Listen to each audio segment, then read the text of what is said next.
పరిశుద్ధుడ ప్రేమ కలిగిన మా ప్రియ పరలోక తండ్రి, మీ ఘనమైన అతి పరిశుద్ధమైన శ్రేష్టమైన నామమునకు స్తుతులు స్తోత్రములు నాయన. నేషనల్ బైబిల్ సెమినార్ 5వ సంవత్సరంలో ప్రభువా, మేమందరము ఈ స్థలములో మీ మహా కృపను బట్టి వచ్చాము. ఈరోజు మొదలుకుని ప్రభువా, మరలా చివరి రోజు వరకు ఏమాత్రం మేము అలసిపోకుండా మీ మాటలు వినడానికి మా హృదయాలను ప్రభువా తెరచి, ఆ మాటలను మా హృదయాల్లో భద్రపరుచుకుని ఈరోజు మొదలుకొని ప్రభువా మా జీవితాంతం వరకు దేవా ఈ మాటలు ఎప్పుడు చెరగిపోనివ్వకుండా దేవా మా హృదయాలను కాపాడమని వేడుకుంటూ ఉన్నాం. ఈరోజు ఈ మాటలు మా హృదయాల్లో ఫలింపజేయండి. ఈ ఫలింపే మా జీవితాల్లో ఒక మహావృక్షంగా మారడానికి మీ కృప చూపించండి. రాబోతున్న నీ ప్రియ బిడ్డలను బట్టి ప్రార్థన చేస్తూ ఉన్నాం. క్షేమంగా ఈ యొక్క ప్రదేశానికి చేర్చండి. ఇప్పటికే వచ్చినటువంటి నీ బిడ్డలను బట్టి ప్రార్థన చేస్తున్నాం. వారు చక్కని మాటలు వినడానికి కృపను అనుగ్రహించండి. లైవ్ చూస్తున్న వారిని, అలాగే దేవా రాబోతున్న సేవకులను అందరిని మీ చేతులుగా అప్పించుకుంటూ సహాయం దయచేయమని ఈ సమయంలో ప్రభువా నన్ను మరుగుపరిచి దేవా మీ మాటలు మీ పిల్లలకు తెలియజేయమని ఈ ప్రార్థన మీ ప్రియకుమారుడు మా రక్షకుడైనటువంటి యేసుక్రీస్తు అనంతమైన నామమున సమర్పిస్తున్నాము తండ్రి, ఆమేన్. మీ అందరికీ ఒక ప్రశ్న. ఎప్పుడు కూడా నేను వాక్యం చెప్పే ముందు ప్రశ్న అడగడం నాకు ఇష్టం. మీ అందరూ చదువుకున్నారని నేను భావిస్తున్నాను. మీ అందరూ మీ చదువుకున్న రోజులలో లేదా ఇప్పటికీ చదువుతున్న వారిలో ఎవరైనా పరీక్షలు రాస్తున్నారా? నా ప్రశ్న, పరీక్షలు రాస్తున్నారా? పరీక్షలు రాస్తున్నవారు ఒకసారి చేతులు ఎత్తండి. పరీక్షలు ఇప్పుడు రాస్తున్నవారు ఎక్కడో ముగ్గురు నలుగురు కనిపిస్తున్నారు. ఇంతకుముందు ఎప్పుడైనా మీరు పరీక్షలు రాశారా? వారి చేతులు ఎత్తండి. 1వ తరగతిలో కానీ, 2వ తరగతిలో కానీ, 3వ తరగతిలో కానీ, 4వ తరగతిలో కానీ ఆ పరీక్షల్లో మార్కులు మార్చిన వారి చేతులు ఎత్తండి. 0 వచ్చినప్పుడు దాని పక్కన 5 వేయడం, 0 వచ్చినప్పుడు దాని పక్కన 7 చేసి నాన్నకు చూపించడం, అంటే 70 అని చెప్పి. ప్రోగ్రెస్ కార్డు ఇచ్చినప్పుడు ఆ ప్రోగ్రెస్ కార్డు దిద్దిన వారి చేతులు ఎత్తండి. అంటే మనందరికీ పరీక్షలు రాసే అలవాటు ఉంది. మన కళ్ళతో ఒక పేపర్ మీద పెన్ను పెట్టి పరీక్షలు రాసినటువంటి అనుభవం మనకుంది. పరీక్షలు అనేసరికి కొంతమందికి భయం, కొంతమంది కొన్ని సబ్జెక్టులు వీక్ ఉంటారు. సోషల్ బాగా రాసినంతగా మ్యాథమెటిక్స్ రాయలేరు. ఇంగ్లీష్ అంటే మరీ 1-2 కొంతమందికి. మ్యాథమెటిక్స్లో మరలా కొన్ని లెక్కలు టఫ్గా ఉంటాయి. ఏది ఏమైనప్పుడు కూడా సబ్జెక్ట్స్ అంటే ఒక సబ్జెక్ట్లో మనకి ఎక్కువ మార్కులు వస్తాయి, ఒక సబ్జెక్ట్లో మనకి తక్కువ మార్కులు వస్తాయి. ఎందుకనంటే సబ్జెక్ట్ టఫ్గా ఉంటాయి కనుక, దాంట్లో మనం బలహీనలు కనుక. కొంతమంది మ్యాథమెటిక్స్లో బలహీనలు అవుతారు, కొంతమంది ఇంగ్లీష్లో బలహీనలు అవుతారు, కొంతమంది తెలుగులో కూడా బలహీనలు. నేటి కాలంలో పిల్లలకి తెలుగు రావడం లేదు. తెలుగులో చూడండి, ఒకప్పుడు తెలుగులో 100కి 90 వచ్చేసి, లెక్కల్లో 36. కానీ ఇప్పుడు తెలుగులో 36, లెక్కల్లో 100కి 100 రివర్స్ అయ్యింది. ఏది ఏమైనప్పటికీ మనందరికి కూడా ఏం అలవాటు ఉంది? పరీక్షలు రాసిన అనుభవం ఉంది. ఇప్పటికీ రాస్తున్న వారు కూడా ఒక అనుభవం ఉంది. మొత్తానికి పరీక్షలు రాసే అనుభవం ఇక్కడ ఉన్న ప్రతి ఒక్కరికి ఉంది మ్యాక్సిమం. అయితే మన జీవితంలో దేవుడు కొన్ని పరీక్షలు పెడతా ఉంటాడు. మన జీవితంలో దేవుడు పెట్టే పరీక్షలు ఎలా ఉంటాయంటే, మనం ఏ విషయంలో బలహీనంగా ఉంటామో ఆ విషయంలోనే పరీక్ష పెడతాడు. గుర్తుపెట్టుకోవాలి, మనం ఏ విషయంలో బలహీనంగా ఉంటామో ఆ విషయంలోనే పరీక్ష పెడతాడు. దేవుడికి ఉన్నటువంటి గొప్పతనం ఏంటంటే, మనము ఏ విషయంలో బలహీనంగా ఉంటామో ఆ విషయంలోనే దేవుడు పరీక్ష పెడతాడు. అందుకే మనం ఏ విషయంలో బలహీనమో ఆ సబ్జెక్టే బాగా మనం పెంచుకోవాలి. బైబిల్లో కొంతమంది వ్యక్తుల లేదా భక్తుల జీవితాల్లో పరీక్షలు పెట్టాడు.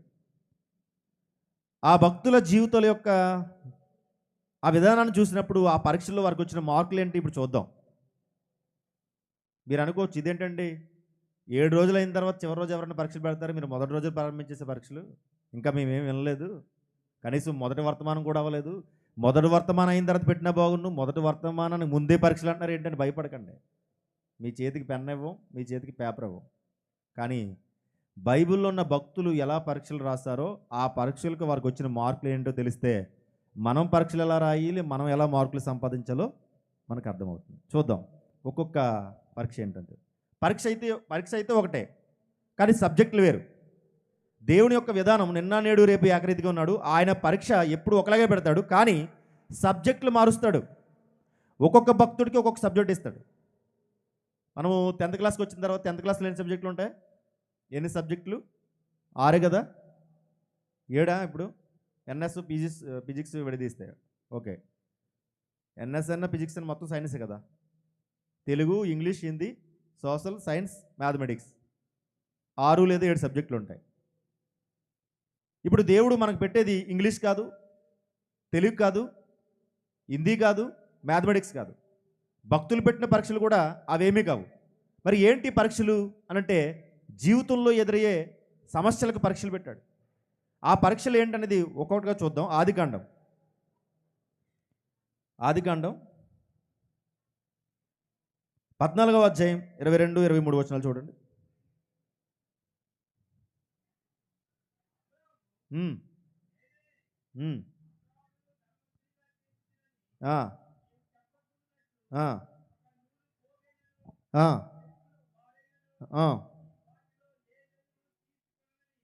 చూసారా, ఈ సందర్భం ఏంటంటే అబ్రహాముకి పెట్టాడు పరీక్ష. ఏంటి పరీక్ష లేదా ఏంటి సబ్జెక్ట్ అంటే ధనం విషయంలో ఎగ్జామ్ పెడితే ఆ సబ్జెక్ట్లో ఆయనకు వచ్చిన మార్కులు ఎన్నో ఇప్పుడు మనం చూద్దాం. ఇంతకీ జరుగుతున్న సందర్భం ఏంటో మనకు తెలియాలి. ఒక వచనం ముందు ఒక వచనం తర్వాత సందర్భం ఏంటో మనకు తెలియాలి. అబ్రహాం బంధువు లోతుని ఆ సొదొమరాజు చెరపట్టి తీసుకెళ్ళిపోయాడు, ఆస్తి అంతటిని లాక్కెళ్ళిపోయాడు. అబ్రహాము 318 మంది తన సేవకులతో యుద్ధానికి వెళ్ళి సొదొమరాజు మీద యుద్ధం చేసి గెలిచిన తర్వాత అబ్రహాంకి ఈ సొదొమరాజు అన్నాడు, ఒక గొప్ప ఆఫర్ ఇస్తున్నాడు. ఎలాంటి గొప్ప ఆఫర్ అంటే, ఇదిగో ఆస్తి అంతా నువ్వు తీసేసుకో, ధనవంతా నువ్వు అనుభవించు, ధనవంతా నువ్వు తీసేసుకొని అబ్రహాంకి ఒక గొప్ప ఆఫర్ ఇచ్చాడు. ఎంత గొప్ప ఆఫర్ అంటే ఆస్తిని తీసుకో, డబ్బు తీసుకో అని గొప్ప ఆఫర్. మనకు ఎవరైనా సెమినార్కి వస్తాం కదా, రామేశ్వరపేట సెంటర్లో కాసి, ఈ సెమినార్కి వెళ్ళకండి మీకు 1000 రూపాయలు ఇస్తారంటే మీరు ఏం చేస్తారు? ఓ 10,000 ఇస్తాను సెమినార్కి వెళ్ళకండి అని ఎవరైనా రామేశ్వరపేట సెంటర్లో మీకు ఆఫర్ ఇస్తే మీరు ఏం చేస్తారు? 10,000 ఇస్తానంటే ఈ రోజు మానేసి రేపు ఖచ్చితంగా రావచ్చేమో, ఎందుకంటే 10,000 వస్తాయి కదా. ఇలాంటి సందర్భాలు మన జీవితంలో ఎదురవుతాయి. చర్చి మానే ఆదివారం నీకు 2,000 కలిసి వస్తుంది, ఆదివారం చర్చి మానే నీకు ఒక 5,000 వస్తుంది అని అనుకుంటే ఖచ్చితంగా మనం ఏం చేస్తామంటే డబ్బు వైపే మగ్గు చూపిస్తాం, ధనం వైపే మన యొక్క చూపు ఉంటుంది. అబ్రహాము కూడా ఒక గొప్ప ఆఫర్ వచ్చింది. రాజు ఆఫర్ ఇచ్చాడంటే చిన్న విషయం కాదు, ఎందుకంటే సామాన్యుడు కాదు తక్కువ ఇవ్వడానికి. ఒక రాజు గొప్ప ఆఫర్ ఇచ్చాడంటే రాజు దగ్గర వజ్రాలు ఉంటాయి, వడియూరియాలు ఉంటాయి, బంగారం ఉంటుంది, ఆ రాజు దగ్గర ఉన్నటువంటి అన్నీ ఇస్తాను అన్నాడు. అలాంటి ఆఫర్ని అబ్రహాము వెంటనే తీసుకోవాలి, కానీ అబ్రహాం తీసుకోడు. అబ్రహాముకి ధనం అనే సబ్జెక్ట్ ఇచ్చినప్పుడు అబ్రహాము ఏం చేశాడంటే కనీసం నూలు పోగైనా చెప్పులు వారైనా కూడా తీసుకోవడానికి ఇష్టపడలేదు. ఒక గొప్ప ఆఫర్ని తిరస్కరించాడు. రాజు ఇస్తానన్నటువంటి ఆ ధనాన్ని వద్దన్నాడు, బంగారాన్ని వద్దన్నాడు. ఆఫర్ని తిరస్కరించి కనీసం నీ దగ్గర ఉన్నటువంటి ఒక నూలు పోగైనా ఒక చెప్పులు వారైనా నాకేమీ వద్దు, ఒకవేళ నువ్వు ఇచ్చి ఏమంటావు తెలుసా, అబ్రహామును ఆ రోజు నేనే ధనవంతుని చేశానని నువ్వు చెప్పుకుంటావు. అలా చెప్పుకున్నటువంటి స్థితిని నీకు కల్పించను, ఎందుకంటే జీవం లేని డబ్బు నీ దగ్గర ఉన్నది, జీవం లేని బంగారానికి జీవం లేదు, ధనానికి జీవం లేదు. జీవం లేని బంగారానికి అబ్రహాముకి ధనం విషయంలో ఆ సబ్జెక్ట్లో పరీక్ష పెడితే ఎన్ని మార్కులు వచ్చాయి? ఎన్ని మార్కులు వచ్చినాయి? 100కి 100%. ప్రభుత్వం మనకి పాస్ మార్క్ పెడుతుంది. 100కి ఎన్ని మార్కులు రావాలని? 35 కదా, 35 మార్క్స్ వస్తే పాస్. ప్రభుత్వం అంటుంది 35 మార్కులు వస్తే నువ్వు పాస్ అని, కానీ దేవుడు అంటున్నాడు 35 కాదు 100కి 100 రావాలని.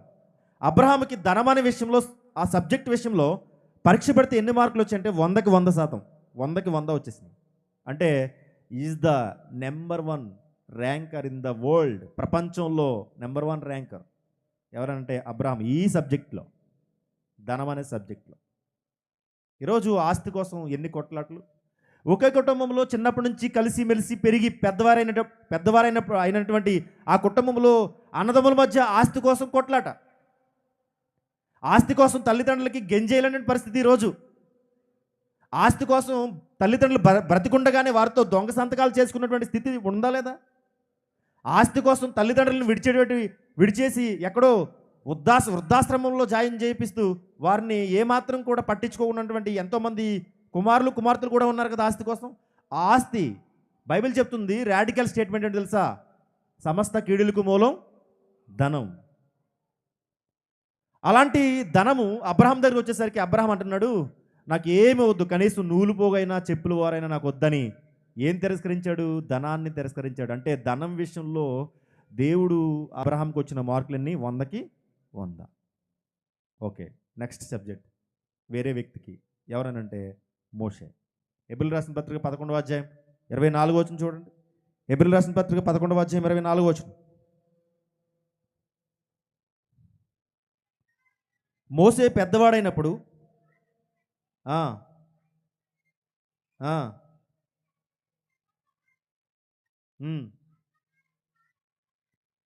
మోషే పెద్దవాడైనప్పుడు విశ్వాసం బట్టి ఐగుప్తు ధనము కంటే క్రీస్తు విషయమైన నింద గొప్ప భాగ్యమని ఎంచుకుని. ఇప్పుడు మోషేకి మరొక సబ్జెక్టు. అబ్రహాంకి ఏ విషయంలో? ధనం. మోషేకి ఎక్స్పెక్ట్ చేయండి, అధికారం, ఐగుప్తు సింహాసనం, ఈజిప్ట్. ఐగుప్తు ఎక్కడుంది? ఐగుప్తు ఈజిప్ట్ తెలుసు కదా. ఐగుప్తు అంటే ఈజిప్ట్ సింహాసనం. అంటే ఈజిప్ట్ మీద కూర్చోవాలంటే, ఈజిప్ట్ అంటే ఒక చిన్న కంట్రీ కాదు అది. ఇప్పుడు ఈ యొక్క దేశాలలో కల్లా అగ్రరాజ్యంగా పేరు పొందుతున్నటువంటి దేశం అమెరికా దేశం. అమెరికా అనేది ఎంత గొప్ప రాజ్యమేనంటే, ఇప్పుడు వాళ్ళు 2050లో ఉన్నారు. అంటే టెక్నాలజీ పరంగా మనం ఇంకా 2026లో ఉన్నాం. వాళ్ళు 2050 అనగా అంత టెక్నాలజీ వాళ్ళు వాడుతున్నారు. ఏంటి టెక్నాలజీ? ఇంటర్నెట్ అక్కడి నుంచి వచ్చింది, గూగుల్ అక్కడి నుంచి వచ్చింది, ఏఐ అక్కడి నుంచి వచ్చింది. ఇంకా చెప్పాలంటే ఒక అంతరిక్షంలోకి వెళ్ళాలన్నా నేవీ సంబంధించి, ఎయిర్ఫోర్స్ సంబంధించి, సైనికులకు సంబంధించి ఏదైనా అన్నిటిలో ఒక వినూత్నంగా ఇన్నోవేషన్ క్రియేషన్ వాళ్ళ దగ్గర ఉంది. ఎవరి దగ్గర? అమెరికాలో. డబ్బుల విషయంలో, పెట్టుబడుల విషయంలో ఏదైనా గమనించండి, అన్నీ కూడా మైక్రోసాఫ్ట్, అమెజాన్, ప్రతిదీ కూడా అమెరికాలో పుట్టిందే. అమెరికా అనగానే అగ్రరాజ్యం.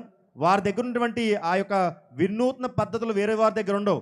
వారు టెక్నాలజీ, వారి యొక్క టెక్నాలజీ ఇంకా మన భారతదేశానికి రావాలంటే ఇంకొక 10 సంవత్సరాలు పడుతుంది. అంటే మనం 2050కి వెళ్తే వాళ్ళు 2075లోకి వెళ్ళిపోతారు. అంత టెక్నాలజీ అమెరికాలో. మరి ఐగుప్తు కూడా ఒకప్పుడు అదే పద్ధతి. ఐగుప్తు అంటే చూడండి, పిరమిడ్లు చూడండి, గిజా పిరమిడ్ లాంటివంటి ప్రపంచంలో వింత. అది ఆ వింత గలైనటువంటి పిరమిడ్లు అక్కడే ఉన్నాయి. తర్వాత అత్యంత పురాతనమైనటువంటి నాగరికత ప్రజలు అక్కడ ఉన్నారు.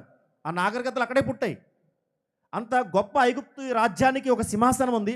ఆ సింహాసనం ఎవరిని వరించబోతుందంటే మోషేని. అయితే ఒక కండిషన్ అప్లై చేస్తారు. ఏంటంటే మోషే ఒక మాట ఒప్పుకోవాలి. ఏంటి? ఫరో కుమార్తె యొక్క కుమారుడు అనిపించుకోవాలి. ఇది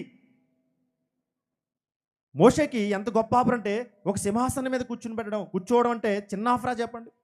మీలో ఎవరికైనా మీరు సంతకం పెట్టండి చాలు, ఎంపీ పోస్టు ఉంది రెడీగా, నామినేటెడ్ పోస్ట్ ఉంది, మీరు సంతకం పెడితే చాలు ఎంపీ అయిపోతారంటే ఎంతమందికి ఇష్టం ఉంటుంది ఇందులో? ఎంపీ ఖచ్చితంగా. అంతెందుకు, ఎంపీ అవసరం లేదు, ఒక సర్పంచ్ పదవి మీకు ఇస్తాము, ఎటువంటి ఓట్ల ఎలక్షన్ లేదు, డైరెక్ట్గా ప్రజలందరూ ఏకగ్రీవంగా మిమ్మల్ని ఎన్నుకుంటారని ఎవరైనా అనుకుంటే, ఎవరైనా చెబితే వెంటనే మనం మొగ్గు చూపుతామా లేదా? చిన్న అధికారం కోసం, కౌన్సిలర్ పోస్ట్ కోసం, వార్డు మెంబర్ కోసం, ఈరోజు పదవుల కోసం కొట్టుకునేవారు లేదా? పదవుల కోసం ఈరోజు రోడ్లు ఎక్కినోళ్ళు లేరా? పదవుల కోసం ఈరోజు ధర్నాలు చేసేవారు లేరా? అలాంటిది ఐగుప్తు సింహాసనానికి ఒక రాజు అవ్వడం అంటే చిన్న విషయం కాదు కదా, ఒక అధ్యక్షుడు అవ్వడం అంటే చిన్న విషయం కాదు కదా. మరి అలాంటి అధ్యక్ష పదవిని ఎందుకు మోషే వదులుకున్నాడు? హెబ్రీ 11:24 అంటాడు, మోషే పెద్దవాడైనప్పుడు ఐగుప్తు ధనము కంటే క్రీస్తు విషయమైన నింద గొప్ప భాగ్యమని ఎంచుకుని, అలాంటి అధికారం వద్దనుకుని, అలాంటి సింహాసనం వద్దనుకుని ఎవరితో, ఏ ప్రజలతో ఉండడానికి ఇష్టపడ్డాడంటే ఇశ్రాయేలు ప్రజలతో అరణ్యంలో ఉండడానికి ఇష్టపడ్డాడు. అరణ్యంలో ఏముంటుంది? కనీసం కాళ్ళకు చెప్పులు కూడా ఉండవు. అరణ్యంలో ఏముంటుంది? ఏమీ ఉండదు అరణ్యంలో. పైగా ఆ ఇశ్రాయేలు ఏం తింటారు? చేదుకూరలు తింటారు. చేదుకూరలు. రాజులు ఎప్పుడైనా చేదుకూరలు తింటారా? రాజులు అనగానే పంచపక్ష పరమాన్నాలు తింటారు. అలాంటి పంచపక్ష పరమాన్నాలన్నీ వదులుకొని వారితో పాటు ఉండి వారితో పాటు చేదుకూరలు తినడానికి, వారితో పాటు ఎండలో ఎండి వానలో తడిసి మంచులో నాని ఇలాంటి విధానాన్ని మోసే ఎన్నుకున్నాడు. చూసారా? అంటే అధికార విషయంలో ఆ సబ్జెక్ట్లో మోసేకి పరీక్ష పెడితే మోసే గారికి వచ్చిన మార్కులు ఎన్ని? 100కి 100 మార్కులు. మనకెన్నో వస్తాయి? కనీసం 35 కూడా రావు. మనకెన్నో వస్తాయి? 100కి 0. అధికారం కోసం, పదవుల కోసం ఈరోజు బయట ఉన్న వారి కంటే సంఘంలోనే ఎక్కువ మంది కొట్టుకుంటున్నారు. ట్రెజరర్ పోస్ట్ నాకే కావాలంటున్నారు కొంతమంది. ఎందుకు? ట్రెజరర్ అనగానే money, money makes everything. Nowadays money makes everything. ఆలోచించేయండి. ఈరోజు పదవుల కోసం కొట్టుకున్న వారు ఉన్నారు. అలాంటి గొప్ప పదవి, అధికారం మోసేకి ఇస్తానంటే మోసే ఏం చేశాడు? వద్దని తిరస్కరించి ఆ సబ్జెక్టులో అతను వచ్చిన మార్కులు 100కి 100%, 100కి 100. దేవుడు ఈ సబ్జెక్టులో పరీక్ష పెడితే మోసే దేవుణ్ణి గెలిపించాడు. మూడో సబ్జెక్ట్ యోబు గ్రంథం 1వ అధ్యాయం 22వ వచనం. యోబు గ్రంథం 1వ అధ్యాయం 22వ వచనం. ఈ సంగతులలో ఏ విషయమందును యోబు ఏ పాపమును చేయలేదు, దేవుడు అన్యాయం చేసినని చెప్పలేదు. ఇక్కడ యోబు గారికి మరొక సబ్జెక్టు. అబ్రహాం గారికి ఏ సబ్జెక్టు చెప్పాలందరూ? ధనము. మోసే గారికి ఏ సబ్జెక్టు? అధికారము. యోబు గారికి ఏ సబ్జెక్ట్ అనుకున్నారు? భక్తి. భక్తికి కేరా పడ్రాస్ యోబు గారే. ఎందుకనంటే యోబు గారంట ఈ సంగతులలో ఏ సంగతులు, ఇంతకీ ఏం జరిగింది యోబు గారి జీవితంలో ఒకసారి మనం ఆలోచిస్తే, యోబు గారు ధనవంతుడు, ఊజు దేశానికి. ఆయనకి 10 మంది పిల్లలు, ఎడ్ల మందలు ఉన్నాయి, ఒంటి మందలు ఉన్నాయి, గొర్రెల మందలు ఉన్నాయి, లెక్కలేనంత ఆస్తి యోబు గారి దగ్గర ఉంది. ఒకరోజు సాతాను పరీక్షిస్తానన్నప్పుడు దేవుడు పరిశీలిస్తే సాతాను యోబును శోధించినప్పుడు చూడండి ఎలా శోధించింది. అతని దగ్గర ఉన్నటువంటి ఆస్తి అంతా పోయింది. ఎడ్లు ఒకరోజే, ఒక గంటలో మొత్తం స్మాష్. అతనికి ఉన్నటువంటి ఆస్తి తరతరాలు కూర్చున్నా తరగదు. తరతరాలు కూర్చుని తిన్నా తరగని ఆస్తి ఒక గంటలో మొత్తం కనుమరైపోయింది. 10 మంది పిల్లలు ఒకేసారి చచ్చిపోయారు. ఒంటి మందలు చచ్చిపోయాయి, గొర్రె మందలు పట్టుకుపోయారు, మేక మందలు పోయాయి, గాడిద మందలు అన్నీ హీరో స్థాయిలో ఉన్నవాడు జీరో అయిపోయాడు. చేతిలో ఏమీ లేదు. పైగా అతని శరీరం మీద రోగం వచ్చింది, చర్మం. భార్య మానసిక పరిస్థితి బాగలేదు. ఆ యొక్క ఆస్తిని అంతా ఒకసారి పోగొట్టుకునేసరికి, పిల్లలు చచ్చిపోయేసరికి భార్య మానసిక పరిస్థితి దెబ్బతిన్నది. మరి అలాంటి టైంలో భక్తి విషయంలో ఎవరైనా నిలకడగా ఉంటారా? చాలా సందర్భాల్లో మనమే అంటాం కదా, దేవా ఆదివారం మానకుండా చర్చికి వస్తున్నాను, ప్రతిరోజు మానకుండా ప్రార్థన చేస్తున్నాను, నీకు ఇవ్వాల్సినటువంటి కానుకలు ఇస్తున్నాను, ఎందుకయ్యా నా జీవితంలో ఇంకా నాకు మేలు చేయలేదు, ఎందుకయ్యా నా జీవితంలో ఎలాంటి కష్టాలు వచ్చినాయని చాలామంది చాలా రకాలుగా మాట్లాడతారు. ఒక తల్లి ఒకే కొడుకు, ఆ కొడుకు యాక్సిడెంట్లో చచ్చిపోయాడంట. లారీ కిందకి వెళ్ళిపోయి చచ్చిపోతే ఆ తల్లి అంటుంది, దేవుడా, ఒరే దేవుడా, నీకు న్యాయం ఉందిరా అని దేవుడిని ఒరే అంటుంది. ఎందుకేంటనంటే, నా కొడుకును పొట్టను పెట్టుకుంటావా, నీకు నా కొడుకే దొరికాడా, ఊరందరూ కొడుకు లేరా అంటుంది. అంటే అర్థం ఏంటి? ఇంతకీ కొడుకుని చంపింది ఎవరు? తల్లి ఏం చేసింది? వేగంగా ఎత్తుతూ పైకి లేపుతూ భూమి మీద నిలబడలేకపోయి లారీ కిందకి వెళ్ళిపోయాడు, చచ్చిపోయాడు. చచ్చిపోయిన తర్వాత అంటుంది, నేరాన్ని ఎవరి మీద నెట్టుతుంది? దేవుని మీద. దేవుడా, ఒరే దేవుడా, నా కొడుకే దొరికాడురా. మన ఆవిడ భక్తి బర్రాలే, విశ్వాసపర్రాలే, కానీ ఆమె భక్తి ఎక్కడి వరకుని చూసారా? కానీ యోబు గారి జీవితంలో ఏం జరిగిందంటే 10 మంది పిల్లలు ఒకేసారి, ఆస్తి ఒకే గంటలో మొత్తం స్మాష్ అయినప్పటికీ కూడా యోబు అంటున్నాడు, ఈ సంగతులలో చదవండి, ఈ సంగతులలో ఏ విషయమందును యోబు ఏ పాపమును చేయలేదు, దేవుడు అన్యాయం చేస్తున్నాడు. ఏమండి, మన మానవ నేత్రాలతో మానవ కోణంలో ఆలోచిస్తే అంత అన్యాయంగా అనిపిస్తుంది కదా. యోబు ఏ పాపం చేశాడని ఆస్తి పోయింది, యోబు ఏ పాపం చేశాడని పిల్లలు చచ్చిపోయారు, యోబు ఏ పాపం చేశాడని అతని శరీరం మీదకి రోగం వచ్చి పడింది. మానవ నేత్రాలతో మానవ కన్నులతో ఆలోచిస్తే యోబు యోబు ఇదేంటి దేవుడు ఎంత అన్యాయం చేశాడు అనిపిస్తుంది. కానీ ఇక్కడ అంటున్నాడు యోబు, దేవుడు నాకు ఏ అన్యాయం చేయలేదు అని ఎంత క్యాజువల్గా మాట్లాడుతున్నాడంటే, యెహోవా ఇచ్చును యెహోవా తీసుకును. భక్తి అంటే ఎలా ఉండాలి, భక్తుడు అంటే ఎలా ఉండాలి. ఈరోజు భక్తి ఉంది, ఉడతా భక్తి. ఈరోజు భక్తి ఉంది, ఈరోజు ఉంటే రేపు కనబడదు. ఈరోజు మామూలుగా, ఈరోజు మంచిగా ఉంటే రేపు మంచిగా ఉండవు. మన భక్తి అంతా ఉడతా భక్తి. మన భక్తి అంతా ఎలాంటి భక్తి అంటే తేలిపోయే భక్తి. కానీ యోబు భక్తి, పిల్లలు చచ్చిపోయినా, ఆస్తి అంతా పోయినా, భార్య మానసిక స్థితి అంతా కోల్పోయినా, తన శరీరం మీద రోగం వచ్చినా అంటున్నాడు యెహోవా ఇచ్చును యెహోవా తీసుకెళ్ళిపోయాను అని మాట్లాడుతున్నాడు. పైగా భార్య అంటుంది, నీ దేవుణ్ణి ఒక్కసారి దూషించి చచ్చిపో, మరణం కమ్మంటే వెంటనే నేనన్నాడు, మూర్ఖురాలు మాట్లాడినట్టు మాట్లాడకు అని తన భార్యని గద్ది. అలాంటి పరిస్థితుల్లో కూడానా ఏమే నువ్వు అన్నట్టు కరెక్టే, నేను దేవుడికి అర్పణ అర్పించేవాడు. నా పిల్లలు బయటకు వెళ్తుంటే వారు ఏమన్నా పాపం చేశారేమో, తప్పు చేశారేమో అనుకుని నా పిల్లలకు బదులుగా నేను ఏం చేశాను, నా పిల్లలకు ఆ యొక్క పాపం చేశారన్న ఉద్దేశంతో నేను బలులు అర్పించాను. దేవుని సన్నిధిని విడిచిపెట్టలేదు. దేవుడు అంటే నేను నా గుండెల్లో పెట్టుకున్నాను. నువ్వు చెప్పినట్టు నిజమే, దేవుడు నాకు అన్యాయం చేశాడని అన్నాడా తన భార్యతో. నువ్వు మూర్ఖురాలు మాట్లాడినట్టు మాట్లాడకు. మేలు చేసినప్పుడే దేవుడు కావాలా, కీడు చేస్తే కీడు వచ్చినప్పుడు దేవుడు మనకు అవసరం లేదా అని గద్దించి మాట్లాడాడు. ఏ భక్తుడు మాట్లాడలేనట్టు మాట్లాడాడు. మన జీవితంలో ఏదైనా చిన్న కష్టం వస్తే మొట్టమొదట మనం ఎవరి వైపు చూస్తామంటే దేవుని వైపు చూసి దేవుని నిందించడానికి, శోధించడానికి మనం ఆలోచన చేస్తాం. కానీ యోబు అలా లేడండి. ఆయన జీవితంలో ఎన్ని కష్టాలంటూ రాను, ఎన్ని తుఫానులంటూ చెలరేగినా యోబు మాత్రం తన భక్తిని విడిచిపెట్టలేదు. భక్తి అనే సబ్జెక్ట్లో దేవుడు పరీక్ష పెడితే యోబు గారికి వచ్చిన మార్కులన్నీ 100కి 100.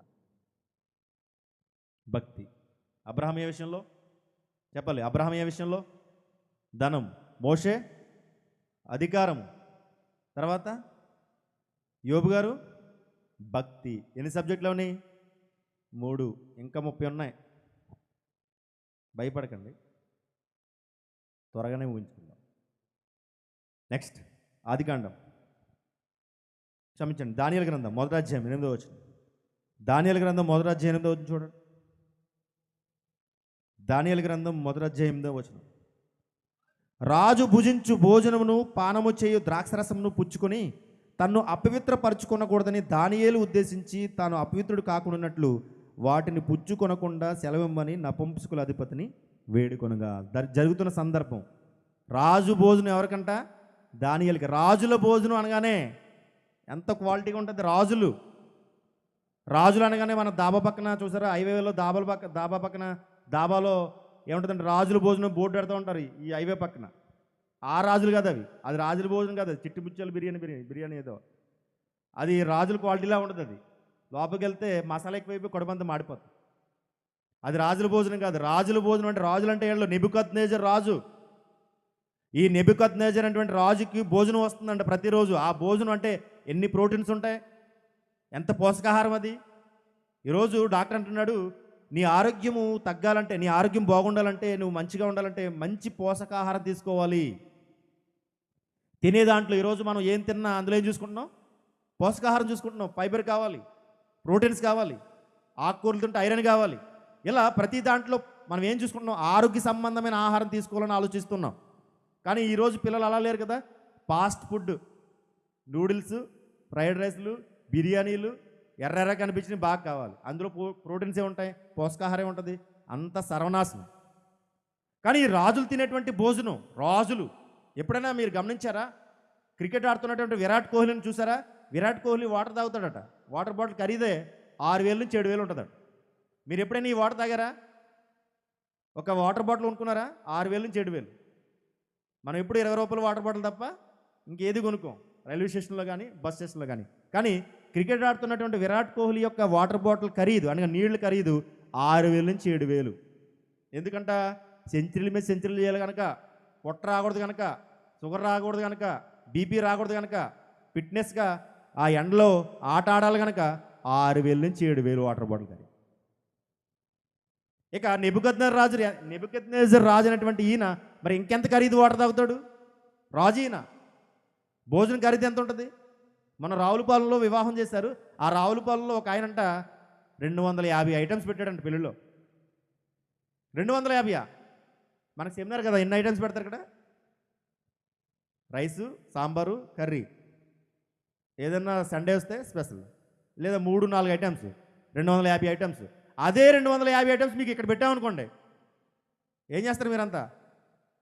వాక్యం వినరు. ఇంకా మీ అందరికీ ఏం చేయాలి? బెడ్లు వేయాల. ఎందుకు? 250 ఐటమ్స్. మరి రాజులు తినేటువంటి భోజనం ఎలా ఉంటుంది తెలుసా? క్వాలిటీ చెకింగ్ ఉంటుంది ముందు. ఆ యొక్క నపుంసకుల అధిపతి చెక్ చేస్తాడు ముందు. ఆ చెకింగ్కి ముందు ఎవరి దగ్గర వచ్చేదట? దానియేలు దగ్గరికి. భోజనం విషయంలో దానియేలును పరీక్షిస్తే భోజనం, ఆ రాజులు తినేటువంటి భోజనం దానియేలు అనుకోవాలి, అబ్బా ఈరోజు నేను ఎంత అదృష్టవంతుడిని, ఎందుకంటే రాజులు తినే భోజనం నాకు వచ్చిందా.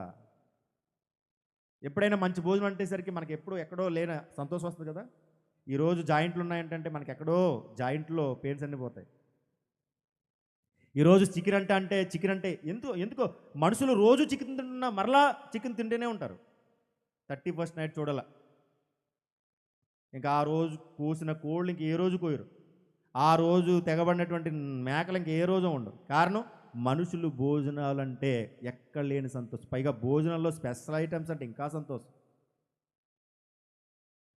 ఏదైనా మీటింగ్ పెట్టామనుకోండి, 3 రోజులు సభలు అన్నారనుకోండి, మొదటి రోజు కనిపించరు, రెండో రోజు కనిపించరు, 3వ రోజు మాత్రం పెరిగిపోతారు. కారణం, లాస్ట్ రోజు ప్రేమ విందు. మొదటి రోజు ఎవరిని తీసుకురారు, 2వ రోజు పక్కన తీసుకురారు, 3వ రోజు కుటుంబాన్ని లేకపోతారు. కారణం భోజనం. అర్థమైపోతుందండి మీటింగ్ పెట్టినోడు కూడా. లాస్ట్ రోజు భోజనం పెడితే కుర్చీలు ఎండిపోతాయి. ఎక్స్ట్రా 100 కుర్చీలు తెప్పించండి. ఎందుకు? ఎక్స్ట్రాగా వాళ్ళు వస్తారు భోజనానికి. అలా అయిపోయింది ఈరోజు మీటింగ్స్. భోజనం పెడితే కానీ రాని పరిస్థితి. భోజనాలు అంటే కొట్టేసుకుంటారు. స్పెషల్ ఐటమ్స్ అయితే ఆ రోజు మధ్యలో దూరిపోతుంటారు ప్లేట్ పెట్టుకుని, ఆగరు. కారణం స్పెషల్ భోజనాలు. గమనించండి, మన రాజకీయ నాయకులు గమనించండి. రాజకీయ నాయకులు పేరు అంటలేదు కానీ ఇటలీ నుంచి పుట్టగొడుగులు తెప్పించుకుంటారట. ఇటలీ నుంచి పుట్టగొడుగులు. ఎందుకు? శరీరం ఎక్కడ ఏ అవయం కూడా పాడవకుండా ఉండాలంటే శ్రేష్టమైన ఫుడ్ తినాలి. ఎంత ఖరీదంట? ఆ పుట్టగొడుగులకే కొన్ని కోట్లకు వచ్చి పెడతారు. చూడండి, అలాంటిది ఒక నెబుకద్నెజర్ రాజు అనేటువంటి ఎంత పెద్దోడు, ఎంత బలవంతుడు, ఎంత శక్తివంతుడు. అలాంటి శక్తివంతుడి దగ్గర ఉన్నటువంటి భోజనం ఎవరి దగ్గరకు వస్తుంది? దానియేలు దగ్గరికి వచ్చినప్పుడు దానియేలు ఏం చేశాడు? నాకు వద్దయ్యా. ఎందుకు వద్దన్నాడు దానియేలు? ఎందుకు వద్దన్నాడంటే, రాజు దగ్గరికి వెళ్ళే భోజనం ముందు రాజు దగ్గరికి కాకుండా ఎవరి దగ్గరికి వెళ్తుంది? రాజు నమ్ముకున్న దేవుని దగ్గరికి వెళ్తుంది. ఆ కారణం చేత అపవిత్రమైనటువంటి ఈ భోజనం నాకు వద్దు. జీవము లేని ఒక దేవుని దగ్గర, మీరు అనుకున్న దేవుని దగ్గర ఆ భోజనం వెళ్తుంది. కానీ జీవము గల దేవుడు నా వైపు ఉండగా నేను పస్తున్నా పర్లేదు, బట్ నేను ఆ భోజనం ముట్టనయ్యని ఎవరిని వేడుకున్నాడు? నపుంసకుల అధిపతిని వేడుకుని, వద్దయ్య ఆ భోజనం నాకని వేడుకున్నాడంట. మంచి భోజనం వస్తే ఈరోజు మనం దేవుని కూడా విడిచిపెట్టాం. మంచి భోజనం వస్తే ఈరోజు ఒక ఆదివారం మానేమన్నా మానేస్తాం, అంతే కదా. ఆదివారం మానేసి మనం భోజనాల కోసం ఎన్ని ఫంక్షన్ వెళ్ళిపోతలేదు. కానీ దానియేలు అలాంటాడు కాదు భోజనం విషయంలో. ఎందుకంటే అప్పుడు నీడు ఉంది, అతనికి ఆకలేస్తుంది బాగా. ఎందుకంటే ఒక బానిసగా, ఒక దాసునిగా దానియేలు తీసుకొచ్చి అక్కడ పడేశారు. ఆకలేస్తుంది. మంచి భోజనం చేసి మంచి తిండి చాలా రోజులు అయిపోతుంది, బక్కపలచగా అయిపోతున్నాడు. అలాంటి సమయంలో ఒక పోషకాహారం దగ్గరికి వస్తే, పోషకాహారం నాకు వద్దు, నన్ను పోషించే దేవుడు నా వెనకాలగా నాకు భయం ఏంటని దానియేలు ఆ భోజన విషయంలో పరీక్ష పెడితే దానియేలుకి వచ్చిన మార్కులు ఎన్ని? 100కి 100. భోజన విషయంలో మనకు మార్కులు, భోజన విషయంలో మనకు సబ్జెక్ట్ పెడితే అది సరే, పరీక్ష పెడితే మనకు వచ్చే మార్కులు ఎన్ని? నో డౌట్ గుడ్డు 0. ఎన్నవని? ఎన్ని సబ్జెక్టులు? మొదటిది అబ్రహాం. గట్టిగా చెప్పాలి, అందరూ చెప్పాలి, వెనక నేను చెప్పాలి. అబ్రహాం, మోషే, యోబు, దానియేలు, భోజనం. ఇక 5 ఆదికాండం 39వ అధ్యాయం 9వ వచనం. ఆదికాండం 39వ అధ్యాయం 9వ వచనం. నీవు అతని భార్యవైనందున నిన్ను తప్ప మరి దేనిని నాకు అప్పగింపక ఉండలేదు.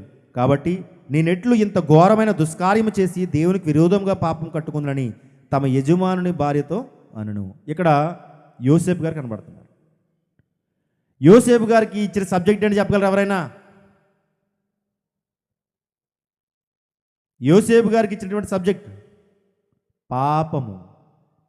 పాపం అనే విషయంలో యోసేపు గారికి దేవుడు పరీక్ష పెడితే ఇక్కడ యోసేపు గారు గమనించాలి. యోసేపు జీవితాన్ని మనం గమనించినప్పుడు ఒంటరి జీవితం. తండ్రి లేదు, దూరమయ్యాడు, తల్లి చనిపోయింది, ప్రేమకు నోచుకోలేదు, అన్నల ప్రేమ లేదు, పూర్తిగా ఎలోన్, ఒంటరివాడు. ఇలాంటి సమయంలో ఒక స్త్రీ వచ్చి, ఒక ఆమె వచ్చి, నువ్వు కోల్పోయిన ప్రేమ నేను పంచుతానంటే ఎవరైనా ఉరకలేసేస్తారు. పైగా యజమాని భార్య, ధనం కలిగిన భార్య, రిచ్ పర్సన్. అలాంటి ఆమె యోసేపు దగ్గరకు వచ్చి, యోసేపు మీ అమ్మ లేదని నువ్వు బాధపడకు, మీ నాన్న దూరమయ్యారని బాధపడకు, నీ అన్నలు దూరమయ్యారని బాధపడకు, ఇదిగో నువ్వు కోల్పోయిన ప్రేమ నేను ఇస్తానయ్యా నీకు అని ఒక ఆమె దగ్గరకు వచ్చి గుండెలు కత్తుకుంటే యోసేపు ఏం చేశాడు? ఏమండి, నా బాధనంతా మీరు అర్థం చేసుకున్నారండి, నా ప్రేమనంతా అర్థం చేసుకున్నారు మేడం అన్నాడా? అమ్మా, మా అమ్మ చనిపోయింది, మా అమ్మ లేదు, నేను మీలో మా అమ్మని చూసుకుంటున్నాను. మా నాన్న నాకు దూరం అయ్యాడు, ఇదిగో ఆ పోతీపరు ఆయన మీ యజమాని మీ భర్త నాకు తండ్రి లాంటివాడమ్మా, మీరు నాకు అమ్మ నాన్న లాంటి వారని చెబుతున్నా సరే వినకుండా యోసేపు అంటుంది. యోసేపునంట లాలన మాటల చేత, యోసేపు నువ్వు చాలా బాగుంటావు, నువ్వు ఎంత బాగుంటావు అంటే అసలు నీకులాగా ఎవరు ఉండరు, అందాన్ని పొగుడుతుంది. కొన్ని లాలన మాటలు చెప్పి యోసేపును లొంగ తీసుకోవాలనుకుంటుంది. అయినప్పటికీ కూడా యోసేపు ఏ మాత్రము లొంగకుండా, చూడండి ఆ టైంలో ఎంత బలహీనత అంటే, తల్లి దూరం అయ్యింది, తండ్రి దూరం అయ్యాడు, అన్నలు దూరం అయ్యారు. అలాంటి టైంలో యోసేపు ఖచ్చితంగా ఏం కావాలంటే ప్రేమ కావాలి. మనల్ని ఎవరైనా బయటికి గంటేసి అన్నిటికీ దూరం అయ్యి ఒంటరివారైతే ఎవరైనా మనల్ని ఆదరించి మాట్లాడితే బాగున్నామో అనిపిస్తుంది కదా మనకి. అలాంటి సందర్భం యోసేపుకి ఎదురైంది. ఆవిడన్నాడు, అమ్మా, ఈ ఇంటిలో నమ్మకంగా ఉన్నందుకు నా యజమాని అన్నిటి మీద నాకు అధికారం ఇచ్చాడు, ఒక్క మీ మీద తప్ప అన్నిటి మీద అధికారం ఉంది అని చెప్పినా సరే ఆమె వినకుండా ఒక రోజంట ఇక లాభం లేదనుకుని ఏం చేసిందో చూడండి. 39 10వ వచనం.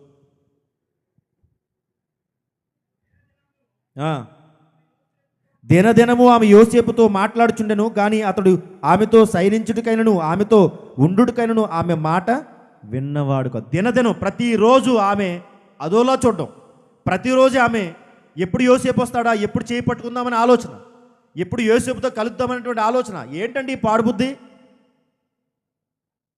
ఆమె యజమాని బలవంతుడే, ఆమె యజమాని యుద్ధవీరుడే, ఆమె యజమాని మంచి నేర్పరే. అలాంటి వాడిని ఏం చేసింది? పక్కన పెట్టి ఒక యవనస్తుడిని.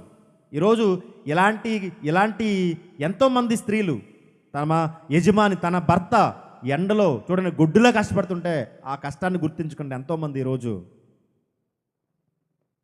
కాపురాలు కూల్చుకున్న వారు లేరా? రోజు వార్తలు ఓపెన్ చేస్తే ఇయే కదా న్యూస్లన్నీ కూడా.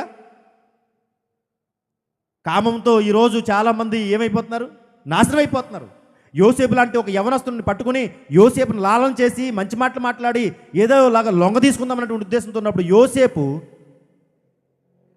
దానికి ఒప్పుకోకపోగా గట్టిగా షర్ట్ పట్టుకుని చొక్కా పట్టుకుని లాగుతుంటే చొక్కా యొక్క బటన్స్ అన్నీ విప్పేసి షర్ట్ ఆమె చేతులు పెట్టేసి బయటకు వెళ్ళిపోయి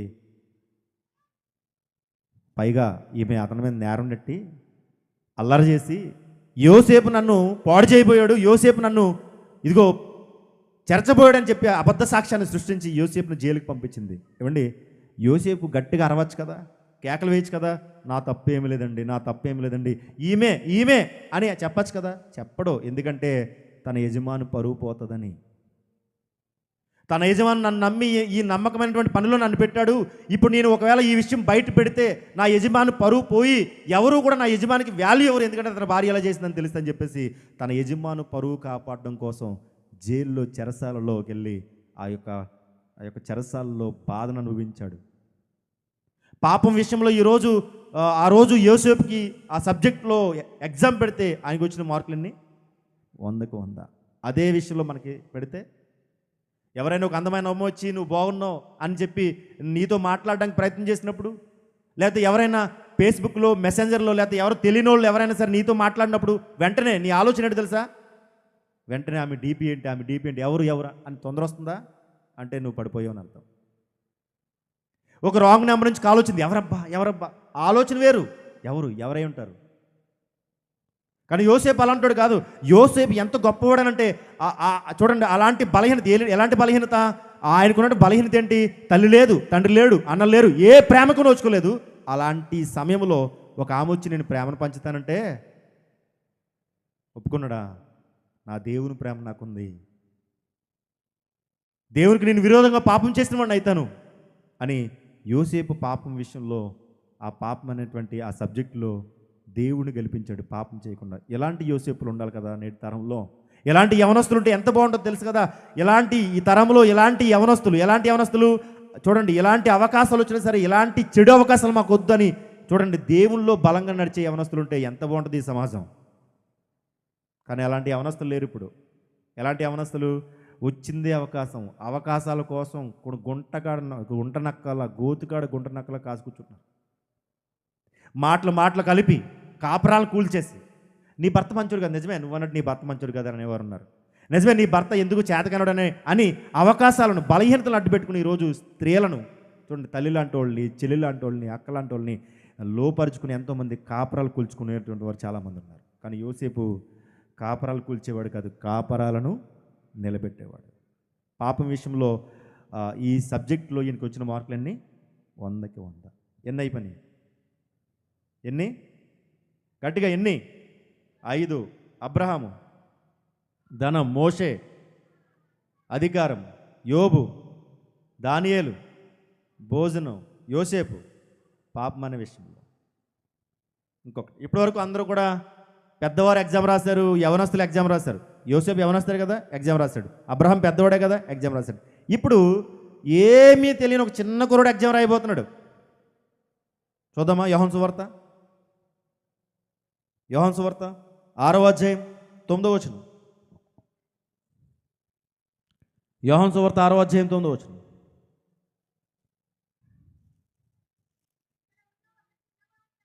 ఇక్కడ ఉన్న ఒక చిన్నవాని యొద్ద 5 రొట్టెలు 2 చిన్న చేపలు ఉన్నవి, కానీ ఇంతమందికి ఇవి ఏ మాత్రమని ఆయనతో చెప్పగా చిన్న పిల్లోడికి ఎగ్జామ్ పెట్టాడంట. ఏంటి సబ్జెక్ట్ అంటే దేవునికి ఇవ్వడంలో. చిన్న పిల్లవాడు ఏముందంట అతని చేతిలో? 5 రొట్టెలు 2 చేపలు, అంటే ఒక టిఫిన్ బాక్స్. సాధారణంగా పిల్లల చేతులు ఏదైనా లాక్కొని చూద్దాం. ఒక చిన్న పిల్లవాడి చేతిలో చాక్లెట్ లాక్కొని చూద్దాం. మరలా మీరు చాక్లెట్ తెచ్చే వరకు రోడ్డు అంతా శుభ్రం చేసేస్తాడు, అవునా కదా? రోడ్డు పెట్టి విడిచిపెట్టరు. చిన్న పిల్లవాడు చూడండి, ఒక చిన్న పిల్లవాడు తన కడుపు నింపుకోవడం కోసం ఒక బాక్స్ తెస్తే, 5 రొట్టెలు 2 చేపలు తెస్తే, ఆ సభ కొరకు లేదా వాళ్ళు అడిగితే వెంటనే ఏమాత్రం ఆలోచించకుండా, అయ్యా మా అమ్మ పెట్టింది నాకు నేను తినకపోతే ఎలా అని అనలేదు. వెంటనే ఇది దేవుని పని కొరకు ఉపయోగించండి అని తన కడుపు మార్చుకుని ఇచ్చేశాడు. మరి ఈ విధానం ఈ కుమారులకు ఎలాగొచ్చింది?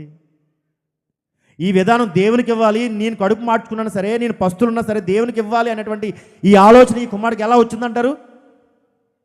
తల్లిదండ్రులు నేర్పారు. ఏమని నేర్పారు? అరే నాన్న, ఏ సందర్భంలోనైనా నీ దగ్గరికి ఎవరైనా ఆకలితో వచ్చినప్పుడు నీ ఆకలిని చంపుకున్నైనా ఎదుటివారి కడుపు నింపాలరా నాయన అని ఎవరు నేర్పారు? తన తల్లిదండ్రులు నింపారు. మన పిల్లలకి ఏం నేర్పుతాం? పక్కోడింట్లో అది తీసుకొచ్చే, ఈ పక్కోడింట్లో ఇది తీసుకొచ్చే, ఆ పక్కోడింట్లో అది తీసుకొచ్చే, మొత్తం మీద మన ఇల్లు పెరిగిపోవాలి అంటే దోచుకునే విధానం, దాచుకునే విధానం మన పిల్లలకు నేర్పిస్తున్నామేమో. ఎదుటివారికి పెట్టాలి అనేటువంటి భావన మనం నేర్పలేకపోతున్నామేమో. అయినా మన పిల్లలు నేర్చుకోవాలంటే ముందు మనం అలా ఉండాలి కదా. ఎదుటివారికి పెట్టేటువంటి విధానం అనుకుంటే మన పిల్లలు కూడా పెట్టగలరు. కానీ మన విధానం ఎలా ఉంది? పక్కోడిది లాక్కోవాలనేటువంటి విధానం. ఇద్దరు ఫ్రెండ్స్ స్నేహితులు కలిసి బయటకు వెళ్ళారనుకోండి, ఒక రోజు నువ్వు ఖర్చు పెడితే మరొక రోజు మరొకరు ఖర్చు పెట్టాలి. కానీ ఒకడు ఉంటాడు, వాడి ఆలోచన ఎప్పుడు కూడా ఆడే ఖర్చు పెట్టాలి, నేను ఏమాత్రం తీయను. ఇలాంటి ఆలోచనలు ఉంటాయి. ఇలాంటి ఆలోచనతో మన పిల్లలు ఎలా ఉంటారు? అలాగే ఉంటారు. కానీ ఈ చిన్న పిల్లోడు యొక్క ఆలోచన చూడండి, 5 రొట్టెలు 2 చేపలు దేవుని కార్యానికి ఇచ్చేసాడు. ఆ పిల్లవాడు ఇచ్చినటువంటి ఆ 5 రొట్టెలు 2 చేపలే ఆ జన సమూహం అంతటికి ఆహారం అయిపోయింది.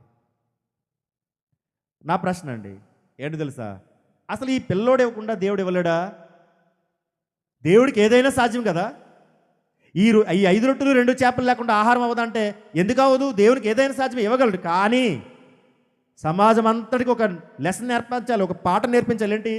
దేవునికి ఇవ్వాలి, దేవునికి ఇస్తే నీకు దేవుడు ఇస్తాడు అనే పాఠం సమాజానికి తెలియాలి. అందుకోసమే ఈ చిన్న పిల్లోడిని ఎన్నుకుని 5 రొట్టెలు 2 చేపలు అంటే దేవునికి ఇవ్వాలి అనేటువంటి సబ్జెక్ట్ ఈ పిల్లోడికి ఇస్తే ఈ చిన్న పిల్లోడికి వచ్చిన మార్కులు ఎన్ని? 100కు 100. మనకెన్ని వస్తాయి? అననీయ సభ్యురా కూడా రాలేదండి మార్కులు, వాళ్ళకి 0 వచ్చింది. దేవునికి ఇవ్వాలి. ఏమివ్వాలి? మనకు కలిగి ఉంటే ఇవ్వడం కాదు, మనకు సమస్యలున్నా మన పస్తులున్నా ఎదుటోడికి ఇవ్వాలి అనేటువంటి ఆలోచన. భేద విధురాలు తనకున్న జీవనం అంతా ఇచ్చేసింది. ఉండి ఇవ్వడం వేరు, కానీ ఇబ్బందుల్లో ఇరుకుల్లో ఉండి ఇవ్వడం వేరు. జీవనం అంతా ఇచ్చేయడం వేరు. ఈ చిన్న కుమారుడు ఇచ్చేశాడు. ఓకే, 6 అయినాయి. ఇంకెన్ని ఉన్నాయో మీకు తెలీదు, కానీ ఒకటే ఉంది. 6 అయితే అయిపోయినాయి. 6 సబ్జెక్టులు. ఇందాక ఎవరు అన్నారు 10th క్లాస్కి ఎన్ని సబ్జెక్టులు అట? 7. ఈ రోజు నుంచి చెప్పబోయే సబ్జెక్టులు కూడా 7. ఇప్పుడు ఎన్ని అయిపోయినాయి? 6. మిగతా సబ్జెక్ట్ ఎప్పుడు మాట్లాడుకుందాం? సాయంత్రం, రేపు. ఇప్పుడే మాట్లాడుకోవాలి, ఎందుకంటే నాకు ఇప్పుడే సమయం ఇచ్చారు. ఏంటి 7వ సబ్జెక్ట్ అంటే చూద్దాం. అపోస్తుల కార్యములు 21వ అధ్యాయం 13వ వచనం. అపోస్తుల కార్యములు 21:13. ఇదెందుకు? పౌలు గారంట వెళ్ళిపోతున్నారట. పౌలు గారు దాని సేవను ముగించుకుని మరొక ప్రాంతానికి వెళ్ళిపోతుంటే, లేదా చెరసాలకు వెళ్ళిపోతున్నారు ఆయన. చెరసాలకు ఎందుకంటే సువార్త ప్రకటిస్తున్నందుకు. చూడండి, ఏ మోసం లేకుండా ఉన్నది ఉన్నట్టుగా బోధిస్తే చివరికి వచ్చేది కొరడా దెబ్బలు అన్నట్టుగా పౌలు గారు సువార్తను ప్రకటించే క్రమంలో ఆయన్ని కొంతమంది అక్కసతో చెరసాల్లో వేయడానికి ప్రయత్నం చేసినప్పుడు, చెరసాలకు వెళ్ళిపోతున్నప్పుడు వీళ్ళు ఏడుస్తున్నారంట. గుండెలు బాధలు ఏడుస్తున్నారు, గుండెలు పగిలేలో ఏడుస్తున్నారట. గుండెలు పగిలేలో ఏడుస్తున్న వారికి ఏమిస్తున్నాడు ఈయన సాక్ష్యం? గుండెలు పగిలేలో ఏడుస్తున్న వారికి ఏమిస్తున్నాడు ఈయన సాక్ష్యం అని అంటే, ఎందుకయ్యా గుండెలు పగిలేలో ఏడుస్తున్నారు? ఎందుకమ్మా గుండెలు పగిలేలో ఏడుస్తున్నారు? మీరు గుండెలు పగిలినట్టు ఏడకూడదు, గుండెలను ఎలిగించుకోవాలి, గుండెలను మండించుకోవాలి. నేను ఒక్కడిగా పౌలుగా వెళ్ళిపోతున్నాను, కానీ మీ పిల్లల్లో అనేక మంది పౌలు రెడీ అవ్వాలి. సెమినార్కి మీరు మాత్రం వచ్చారు, కానీ ఈ సెమినార్ని మీ ఇంటికి తీసిపోవాలి. మీ ఇంటికి తీసిపోవాలని కానీ కుర్చీలు లేదా సోఫాలు అట్టుకుపోకండి. మీ ఇంటికి తీసిపోగలని ఒక ఎల్ఈడి పట్టుకుపోకండి. ఈ సెమినార్ని తీసిపోవాలంటే సెమినార్ వాతావరణం తీసిపోవాలి, సెమినార్లో ఉన్న మాటలు తీసుకుపోవాలి, సెమినార్లో ఉన్న వర్తమానాలు తీసుకుపోవాలి. తీసిపోయి మీరేం చేయాలి? అనేక మంది గుండెలను వెలిగించాలి, మండించాలి. పౌలు గారు అదే చెప్తున్నాడు. ఎందుకయ్యా నా కోసం ఏడుస్తున్నారు? ఈ పౌలు అనేవాడు చనిపోతున్నాడు, కరెక్టే. లేదా ఈ పౌలు అనేవాడు చెరసాలకు వెళ్ళిపోతున్నాడు, కానీ ఈ పౌలు పోయిన అనేక మంది పౌళ్ళు మీలో నుంచి పుట్టుకురావాలి. ఇది సాక్ష్యం, నేను ఇచ్చే సాక్ష్యం. కానీ ఈరోజు మనం ఇచ్చే సాక్ష్యాలు ఎలా ఉన్నాయి? ఒక ఆమె నిలబడి అంటుంది, సాక్ష్యం ఎలా చెప్తుందంట? గొలుసు కోసం గొలుసు ప్రార్థన. ఏం ప్రార్థన అంట? గొలుసు కోసం గొలుసు ప్రార్థన అంట. ఎందుకు ఆ గొలుసు ఎవరిదంట? ఒక ఆమె నిలబడి అంటుంది, మా తమ్ముడు వాళ్ళ అన్నయ్య బామ్మర్ది కూతురు కొడుకు మనవరాలు గొలుసుపోయింది. అబ్బా, చాలా దగ్గర సంబంధం చెప్పామమ్మా. గొలుసు కోసం గొలుసు ప్రార్థన. ఇక ఈ యొక్క గొలుసు ప్రార్థన చేసేటువంటి ఈ బృందం అంతా గొలుసు గొలుసు గొలుసు గొలుసు గొలుసు గొలుసు గొలుసు పాటే పాట. ఇంకా గొలుసు అంతా గొలుసు ప్రార్థనలో గొలుసు కోసం. దొరికిందా? దొరకదు. గొలుసు ప్రార్థనలో గొలుసు కోసం ఎందుకు? గొలుసు ప్రార్థనలో ఇదిగో క్రైస్తవ్యానికి నష్టం జరుగుతున్న దాని గురించి ప్రార్థన చేయి. గొలుసు ప్రార్థనలో ఇదిగో సమాజంలో యవనస్తులు పాడైపోతున్నారు కదా, వారి కోసం ప్రార్థన చేయి. గొలుసు ప్రార్థనలో దేని గురించి ప్రార్థన చేయాలి? ఇదిగో క్రైస్తవ్యం వెలిగింపబడాలి, క్రైస్తవ్యంలో అనేక మంది రావాలి. ఇదిగో క్రీస్తును అంగీకరించిన వారు నిలకడగా ఉండాలి, స్థిరంగా ఉండాలి. క్రీస్తును అంగీకరించిన తర్వాత ఏ తప్పు చేయకూడదు, పాపంలో పడకూడదు. ఇలాంటి వాటి కోసం గొలుసు ప్రార్థన పెట్టాలి, కానీ గొలుసు కోసం గొలుసు ప్రార్థన ఏంటమ్మా? మరి విచిత్రంగా ఉంది. ఒక ఆమె నిలబడంటుంది, మా గేదెకి నీరసంగా ఉందండి, ప్రార్థన చేయండి. ఇది సాక్ష్యం. ఏంటి ఈ సాక్ష్యాలు? పౌలు గారి సాక్ష్యం ఏముందో తెలుసా? ఈరోజు పౌలు అనేవాడు వెళ్ళిపోతున్నాడు. ఈ పౌలు అనేవాడు వెళ్ళిపోయినా మీలో పౌలు పుట్టాలి. మీ గుండెలను బాదుకోవడం కాదు, మీ గుండెలు బాదుకుని ఆడవడం కాదు, మీ గుండెలను మండించుకుని బ్రతకాలి.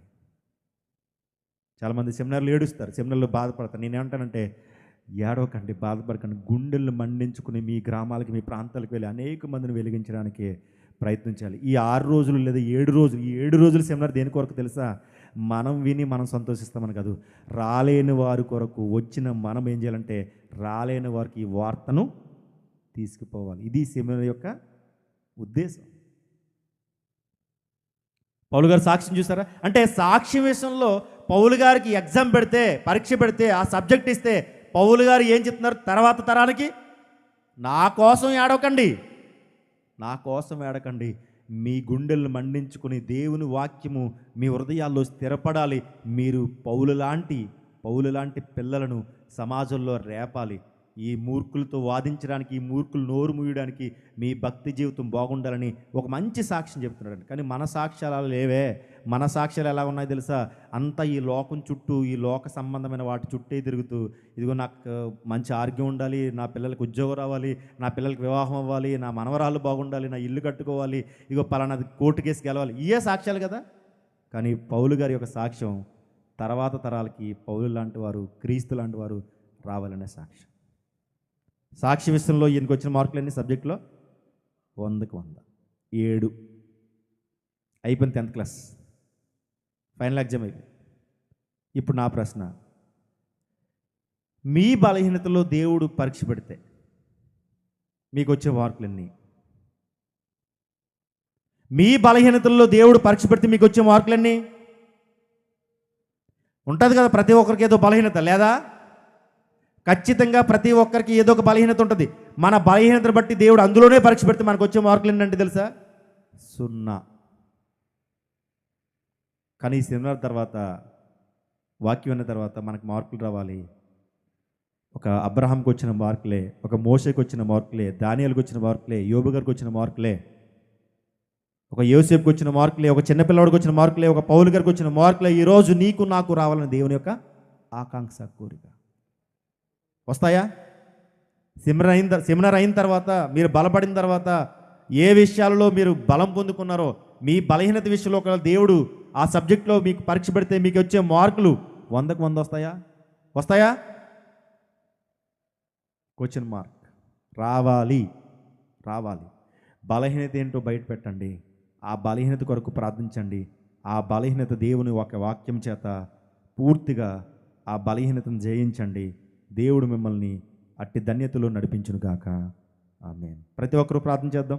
ఒక 2 నిమిషాలు నాతో పాటు ఏకీభవించి, దేవుడిని కూడా పరీక్ష పెట్టబోతున్నాడు. ఒకసారి నాతో పాటు ఏకీభవించి, ఈ వాక్యం మీకు అర్థమైతే, దేవుడు కూడా నీ జీవితంలో పరీక్ష పెడతాడు అనుకుంటే నాతో పాటు ఏకీభవించి ఒక 2 నిమిషాలు ప్రార్థన చేద్దాం. ప్రభువా, నాయన మీకు వందనాలు, స్తుతులు, స్తోత్రములు దేవా. మీరు భక్తుల జీవితాల్లో ఎన్నో పరీక్షలు పెట్టారు. ఆ పరీక్షల్లో వారికి అవకాశం లేనప్పుడు, వారికి అనుకూలత లేనప్పుడు కూడా వారు పరీక్షల్లో పాస్ అయ్యారు. ఆ పాస్ అయ్యే విధానము ఏదో 100కి 35 మార్కులు అంటే కాదు, 100కి 100% మార్కులు సంపాదించి, దేవా మీరు మా జీవితంలో కూడా పరీక్షలు పెడతారు, కానీ మా బలహీనతల్లో మీరు పరీక్షలు పెడతారు. ఆ బలహీనతను జయించేవారుగా మేము ఉండాలి. అయినా సహాయం దయచేయండి. ఈ సెమినార్కి నేను వచ్చాను. ఈ సెమినార్లో ప్రభువా, ఎవరి మీద నా చూపు కాదు, ఎవరి మీద నా ఆలోచన కాదు. ఈ సెమినార్లో నా మీద నాకే ఆలోచన, నా మీద నాకే చూపు. ఇదిగో వాక్యం నేను వినాలి, నేను బలపడాలి, నేను బలపడితే అనేక మందిని నేను బలపరచగలిగినటువంటి ఆలోచనతో దేవా సహాయం దయచేయండి ఆయన అని ప్రార్థన చేద్దాం. దేవుడు ఖచ్చితంగా మన బలహీనతను జయించేటువంటి స్థితి మనకిస్తాడు. మన బలహీనతల్లో జయించడానికి దేవుడు తన వాక్యము, దాని దాసుల ద్వారా మనతో మాట్లాడతాడు. అందుకే మనం అందరం ప్రార్థన చేద్దాం. ఎలాగా ఒకసారి, దేవా పరిశుద్ధ ప్రేమ కలిగిన మా ప్రియ పరలోక తండ్రి, నాయన ఇదిగో తండ్రి, మా యొక్క బలహీనత కొరకు మేము ప్రార్థన చేస్తూ ఉన్నాం. మా బలహీనతలో జయాన్ని ఇవ్వండి, మా బలహీనతలో విజయాన్ని ఇవ్వండి ప్రభువా. ఈ సెమినార్లో ప్రభువా సమయాన్ని సద్వినియోగం చేసుకుని దాసుల ద్వారా వింటున్నటువంటి ప్రతి మాటను ప్రభువా విడిచిపెట్టకుండా ప్రతి మాటను నా హృదయంలో భద్రపరచుకోవడానికి కృపను అనుగ్రహించండి. ఇప్పటివరకు నా జీవితంలో ఎన్నో పరీక్షలు పెడితే ఆ పరీక్షల్లో నాకు వచ్చిన మార్కులు ప్రభువా ఒకవేళ 0 మార్కులేమో, కానీ ఈరోజు దేవా నువ్వు పరీక్ష పెడితే నేను జయించేవాడుగా ఉండాలి నాయనని మనమందరం ప్రార్థన చేద్దాం. దేవుని వేడుకుందాం, దేవుడు సహాయం చేస్తాడు. పరిశుద్ధ ప్రేమ కలిగిన మా ప్రియ పరలోక తండ్రి, నాయన వందనాలు ప్రభువా. ఈ యొక్క సెమినార్లో మొదటి వర్తమానం ద్వారా తండ్రి మీ పిల్లలకు కొన్ని మాటలు తెలియజేశాను. ఇగో ప్రభువా, ఈ యొక్క వాక్యం మీ పిల్లలకు అర్థమైతే వారి హృదయాలు ఈ యొక్క వాక్యాన్ని ఫలింపచేయండి. మా జీవితాల్లో కూడా మీరు పరీక్షలు పెడతారని, ఆ పరీక్షల్లో 100% మార్కులు తెచ్చుకోవాలని ప్రతి ఒక్క హృదయాలను మీరు రేకెత్తించండి. అబ్రహాము గారి జీవితంలో, మోషే గారి జీవితంలో, యోసేపు గారి జీవితంలో, ఇదిగో దేవా దానియేలు గారి జీవితంలో, ఒక చిన్న పిల్లవాడి జీవితంలో, పౌలు గారి జీవితంలోకి వచ్చిన మార్కులే ఈరోజు మా జీవితంలో 100% మార్కులు వచ్చి మిమ్మల్ని గెలిపించడానికి మీ కృపను చూపించమని ఈ ప్రార్థన మీ ప్రియకుమారుడు మా రక్షణటువంటి యేసుక్రీస్తు వరంతమైన నామమున సమర్పిస్తున్నాము తండ్రి. ఆమేన్.